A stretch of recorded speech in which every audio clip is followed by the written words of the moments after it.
मुलुक महाराष्ट्रामध्ये सगळ्यांचं स्वागत. नमस्कार, मी अमित गद्रे. सुरुवातीलाच मोठी बातमी येते. पडघा परिसरात साकीब नाचनचे हस्तक आता सक्रिय झालेले आहेत. साकीब नाचन हस्तकांचा घातपाताचा डाव होता आणि एटीएस कडून संशयितांच्या घरांची झाडाझडती घेण्यात आलेली आहे. तपासणीमध्ये तलवार, सुरी यासह संशयास्पद कागदपत्र सुद्धा जप्त केलेली आहेत. पडघा परिसरात साकीब नाचनचे हस्तक जे आहेत ते सक्रिय झालेले आहेत. साकीब नाचन हस्तकांचा घातपाताचा डाव होता आणि एटीएस कडून संशयितांच्या घराची आता झाडाझडती घेण्यात आलेली आहे.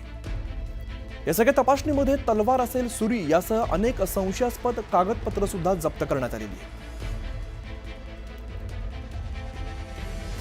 आपण बघतो एटीएस कडून मोठी कारवाई केली जाते आणि यातलाच एक महत्त्वाचा अपडेट आता समोर येतोय. पडघा परिसरात साकीब नाचनचे जे हस्तक आहेत ते सक्रिय झाल्याची माहिती समोर येते आणि यानंतर साकीब नाचन हस्तकांचा घातपाता सुद्धा डाव होता ही सुद्धा माहिती समोर आलेली आहे. एटीएस कडून संशयितांच्या घरांची झाडाझडती घेतली जाते आणि या सगळ्या तपासणीमध्ये या कारवाईमध्ये तलवार असेल, सुरी आणि यासह अनेक संशयास्पद कागदपत्र सुद्धा जप्त करण्यात आलेली आहेत. एटीएस कडून ही मोठी कारवाई केली जाते. एटीएस कडून संशयितांच्या घरांची झाडाझडती घेण्यात आली. या झाडाझडतीमध्ये तलवार असेल, सुरी, संशयास्पद कागदपत्र ही जप्त करण्यात आली आहेत. त्याची सुद्धा पूर्णपणे चौकशी केली जाईल, तपासणी केली जाईल.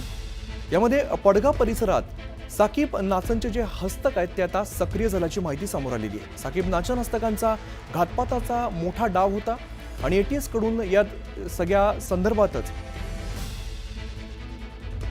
यशा कोटकमच्या प्रतिनिधी अधिकची माहिती देतात. यशा, आपण बघतोय पडघा परिसरात साकीब नाचनचे हस्तक सक्रिय झाल्याची माहिती आणि एटीएस कडून सुद्धा मोठी कारवाई केली जाते. हो, आता ही जे कारवाई होत आहे, एटीएसची कारवाई पडघामध्ये झाली आहे. याच्यामध्ये जे पहलगाम मध्ये अटॅक झाला होता पर्यटकांवर, त्याच्या जे लोक होते इन्व्हॉल्व होते त्यांना आश्रय